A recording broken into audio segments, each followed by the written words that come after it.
Doctor Narayan, आपके पास आना चाहूंगी। और इनफैक्ट ये सिर्फ जेंडर का इशू नहीं है, सिर्फ पुरुष और महिलाओं का इशू नहीं है, ये एज का भी इशू है।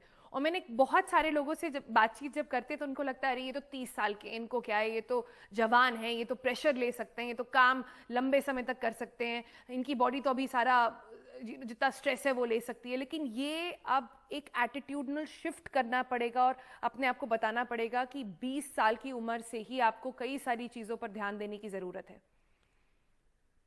बहुत आपने इम्पोर्टेंट बात कहा सोनल। आप देखें कि अभी हाल में बहुत सारे ऐसे रिसर्च आए जिसमें ये पता चला इनफैक्ट कि सिर्फ भारत में नहीं बल्कि ग्लोबल लेवल पे ऐसा देखा जा रहा है, विश्व में हर जगह देखा जा रहा है कि लोग महिलाओं के हार्ट अटैक पर या हार्ट डिजीज पर उतना ध्यान नहीं दे रहे हैं। हम्म। बल्कि ऐसे रिपोर्ट्स अभी आ रहे हैं जाकि लोग 40-45 साल तक, चूंकि हम जानते हैं कि फीमेल के मेनोपॉज के बाद उनके जो प्रोटेक्टिव हार्मोन्स कम हो जाते हैं, उसके चलते उनको हार्ट अटैक या कोई भी और बीमारी होने के चांसेस बढ़ जाते हैं। हम्म। लेकिन इसका ये मतलब नहीं है कि हम लोग महिलाओं को कम ध्यान दें, महिलाओं का स्क्रीनिंग कम करें। हम्म। पुरुषों और महिलाओं का जहां तक स्क्रीनिंग का सवाल है, जहां तक उनका ट्रीटमेंट का सवाल है, एकदम बराबर होना चाहिए, कोई डिस्पैरिटी नहीं होना चाहिए। लेकिन ऐसा बहुत सारे अभी रिपोर्ट पब्लिश हुए हैं कि हम लोग ज्यादा ध्यान दे रहे हैं पुरुषों पे, क्योंकि ऑब्वियसली हमारे पुरुष जो है वो मेन एक्टिव मेंबर होते हैं फैमिली के, जो कि हम्म। बाहर जाके काम करते हैं, स्ट्रेस लेते हम्म। हैं, स्मोकिंग हैबिट उन ज्यादा पर होती है, ध्यान स्मोक ज्यादा अल्कोहल केंद्रित का। रहता है।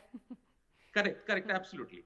तो इसलिए लेकिन अब ये बहुत ही कस के इस पर एम्फेसिस किया जा रहा है 2021 में कि महिलाओं को अपने हार्ट पर बराबर ध्यान देना चाहिए, उनको भी बराबर हम्म। स्क्रीनिंग करानी चाहिए, खास करके उन महिलाओं को जिनके फैमिली हिस्ट्री उनके फादर मदर के साइड में है, जी। उनको रेगुलर स्क्रीनिंग कराना चाहिए और रेगुलर एक्सरसाइज करना चाहिए। हम्म। इसलिए जरूरी है कि हम लोग ये एक अवेयरनेस कैंपेन करें। जैसे डॉक्टर कपूर ने कह रहे थे कि मैं कार्डियोलॉजिस्ट हूँ सेंट जॉर्जेस हॉस्पिटल लंदन में, मैं बता सकता हूँ कि हम लोग यहाँ रेगुलर सीपीआर का कैंप करते हैं, बेसिक लाइफ सपोर्ट का कैंप करते हैं। मैं आपको एक छोटा आंकड़ा दे दूं कि एक अभी आंकड़ा, एक रिसर्च भी पब्लिश हुआ लंदन के बारे में कि लास्ट एक साल में पब्लिक प्लेसेस में करीब 5200 लाइफ्स को बचाया गया सिर्फ लंदन में, क्योंकि हम्म। लोग जानते थे कि बेसिक लाइफ सपोर्ट कैसे किया जाता है, सीपीआर कैसे जी। किया जाता है। हम्म। तो वो बहुत ही इंपॉर्टेंट होता है और इसलिए जरूरी सो है कि ये हम लोग एक जान बचाने नेशनल वाली लेवल पे एक टेक्निक है अवेयरनेस एक पूरी कैंपेन करें। तरह से, आप कह रहे हैं। जी जी, एब्सोल्युटली। जी डॉक्टर कपूर,